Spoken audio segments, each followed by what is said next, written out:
It's no exaggeration to say Jinhsi currently has the highest damage potential in Wuthering Waves. In a single word, she's a nuke. Welcome to Gamerstopia. In this video, we'll explore Jinhsi's kit, her best build, weapon options, and her ideal team comp. Let's get started. If you already have Jinhsi and checked the description of her Forte circuit, you might have felt overwhelmed by the sheer amount of text.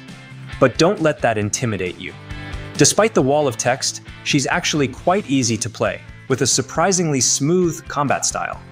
In short, her Forte circuit can be summed up like this.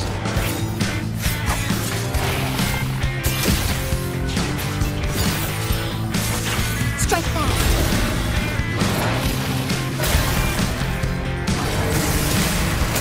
Okay, that might have been too short. Let's rewind a bit. Jinhsi essentially enters a different state once certain conditions are met. In a nutshell, Jinhsi has 2 sets of basic attacks and 4 different resonance skills based on her state. We'll call these resonance skills E1, E2, E3, and E4 for simplicity. First, let's identify the 3 states in her arsenal: the normal state, the incarnation state, and the ordination glow state. In her normal state, Jinhsi can perform up to 4 basic attacks, similar to other resonators. Her resonance skill in this state involves dashing forward to execute consecutive strikes, dealing spectro damage. Let's call this skill E1. After performing 4 basic attacks, a new skill becomes available for 5 seconds, replacing E1 with the overflowing radiance resonance skill. We'll call this E2. E2 allows Jinhsi to enter the incarnation state, dealing spectro damage and dashing midair. The best part? She doesn't need to land all 4 basic attacks. Simply casting them makes E2 available. In the incarnation state, Jinhsi can perform up to 4 consecutive strikes, and all 4 attacks are considered resonance skill damage. Additionally, she can perform unlimited mid-air dodges as long as she has stamina. This state also unlocks another resonance skill, Crescent Divinity, which we'll call E3. E3 allows Jinhsi to dash forward, dealing spectro damage to enemies in a small AoE. It has a higher damage multiplier than E1 or E2 and recovers 8 concerto energy on hit. During the incarnation state, basic attacks won't reset even if you dodge. This is crucial for her Forte circuit because after the 4th strike, Jinhsi will exit the incarnation state and enter the ordination glow state. The ordination glow state activates Jinhsi's E4 skill, Illuminous Epiphany. E4 deals 6 consecutive spectro damage hits, culminating in a high damage final hit and recovering 20 concerto energy. After using this skill, Jinhsi gains Unison, allowing you to activate her outro skill and the incoming character's intro skill without consuming concerto energy or needing a full concerto energy bar. Keep in mind that Unison can only trigger once every 25 seconds. But that's not all. Jinhsi's Forte circuit also introduces another key mechanic, the Incandescence stacks. Incandescence boosts the damage of Jinhsi's Illuminous Epiphany or E4. It uses a stacking mechanism, which you can monitor via the Forte gauge just above your HP bar. Jinhsi can accumulate up to 50 Incandescence stacks, with each stack significantly increasing her E4 skill damage. At level 10 Forte circuit, each stack enhances E4 by 44.54%. As you can imagine, this turns Illuminous Epiphany from a high damage skill into a nuke. Here's how it works. Whenever anyone in your party deals damage, Jinhsi gains 1 stack of Incandescence. And yes, this includes Jinhsi herself. Additionally, she gains 2 stacks when anyone in the party performs a coordinated attack. The catch? Jinhsi can only acquire 1 stack of Incandescence from the same attribute every 3 seconds. For instance, Yinlin's Resonance Liberation can deal multiple instances of electro damage. Despite the multiple hits, Jinhsi can only gain 1 stack from all of them. But the good news is that the Incandescence stack generated from coordinated attacks and your active character works independently. Let's test this out with Verina's Resonance Liberation. We'll be doing this on a Jinhsi with 0 Incandescence stack, just to make it easier for us to see the result. If my theory is correct, Verina's coordinated attack with Jinhsi's normal attack should generate 3 stacks. If not, we should only see 1 or 2 stacks, since Verina shares the same element as Jinhsi. As you can see, we were able to generate 3 stacks with no problem. This proves you can gain 3 Incandescence stacks every 3 seconds, regardless of the attribute, as long as one of them is a coordinated attack. You can improve your stack generation by adding another character that can do coordinated attacks on a different element like Yuanwu, Yinlin, and Mortefi, but I want to be clear that all coordinated attacks only generates 2 stacks, regardless of the element. Case in point, here's Yuanwu's coordinated attack looks like. As you can see, we have a total of 3 stacks, 1 from Jinhsi's attack and 2 from Yuanwu's coordinated attacks. It's the same as Verena. However, you can combine their coordinated attacks to generate even more incandescent stacks, provided they are different elements. Here's an example.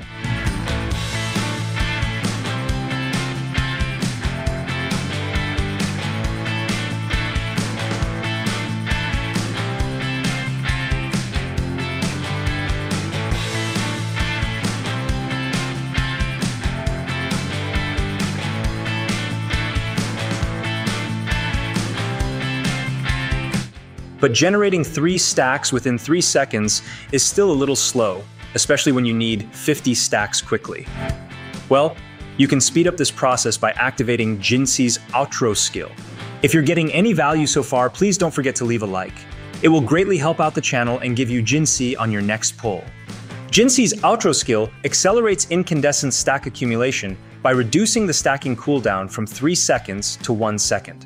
This effect lasts for 20 seconds. In theory, this effect only has a 5-second downtime due to the unison effect from casting her E4 resonance skill. Jinhsi's intro skill, on the other hand, is pretty standard, attacking from midair with the Spirit of Ju and plunging to the ground.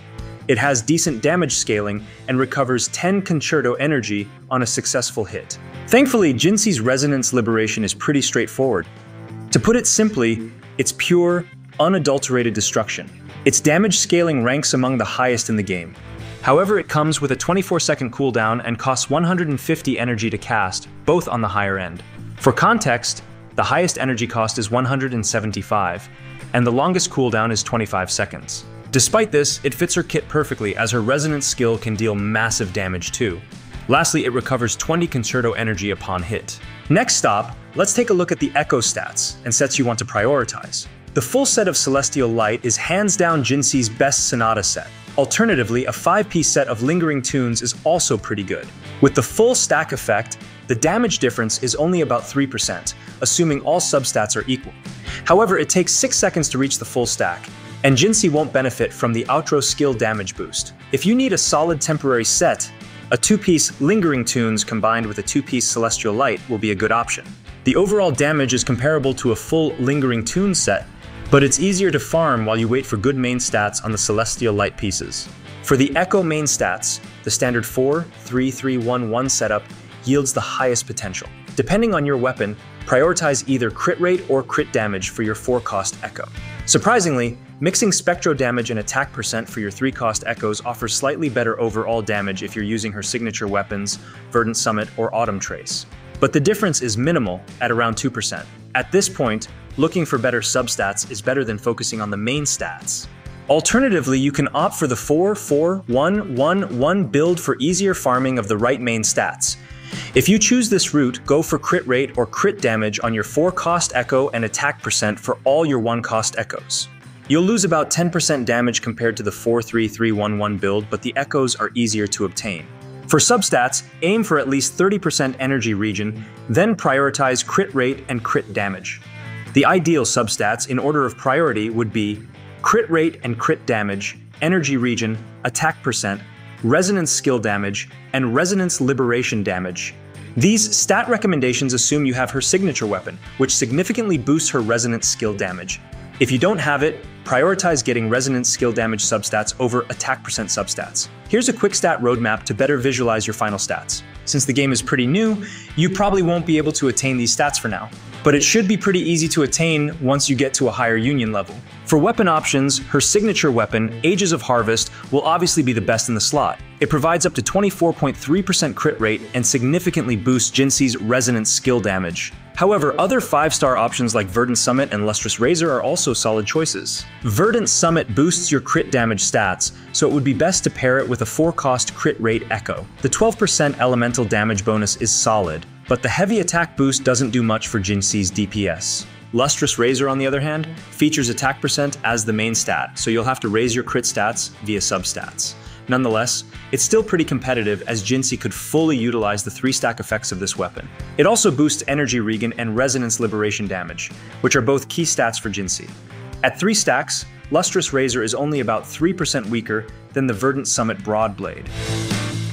For 4-star options, the Autumn Trace battle weapon is your best bet. It's versatile and suits most DPS characters, including Jinhsi. At level 90, it provides a 20.25% crit rate and a stacking attack boost up to 5 times. However, there's a small problem.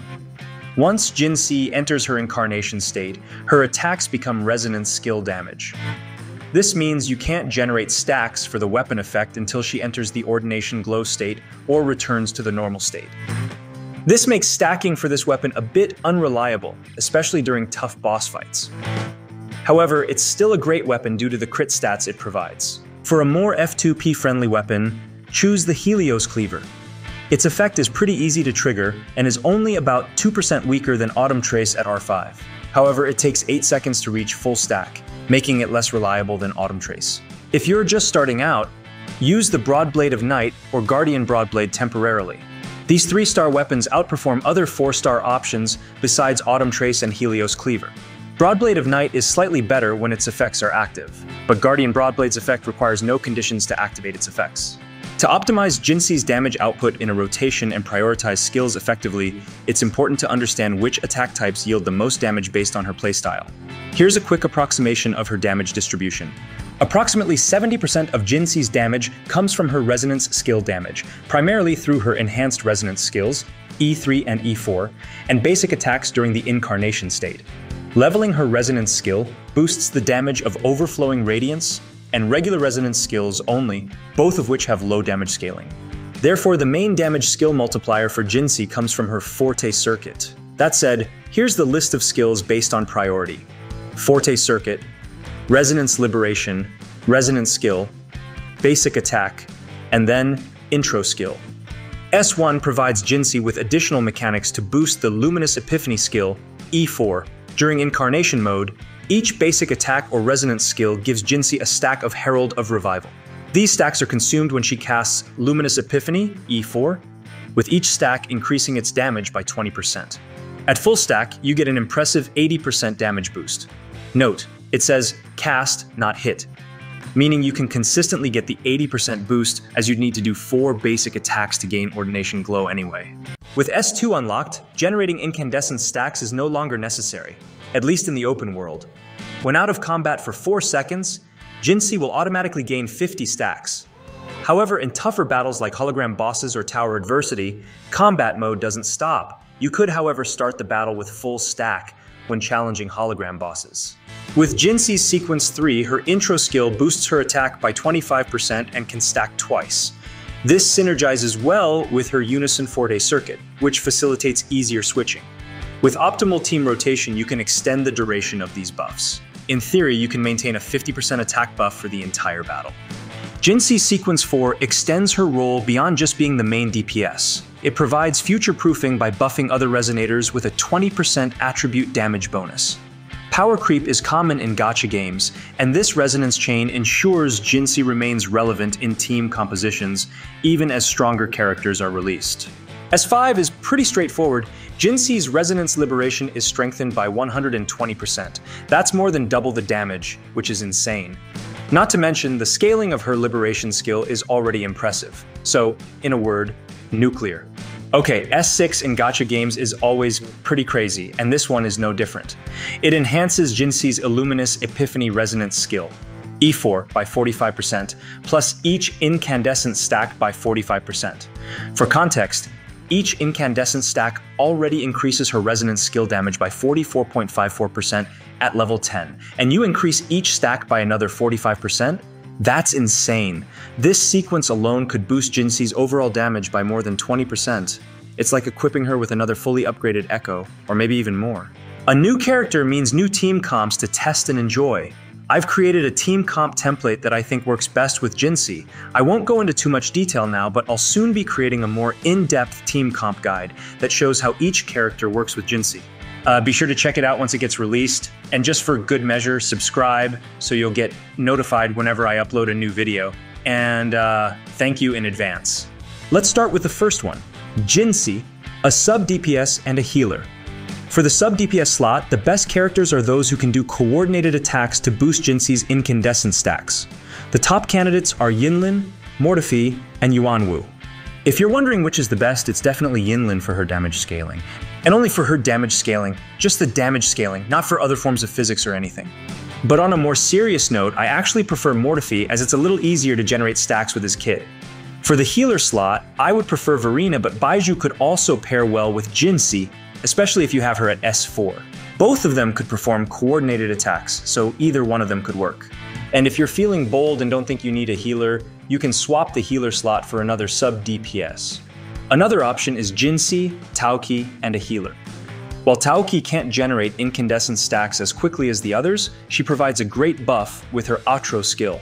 It gives a whopping 38% damage amplification to resonance skill damage. I haven't tested if this buff offsets the stacks you could generate with other characters, but this team definitely works. Lastly, you could try a double main DPS team comp.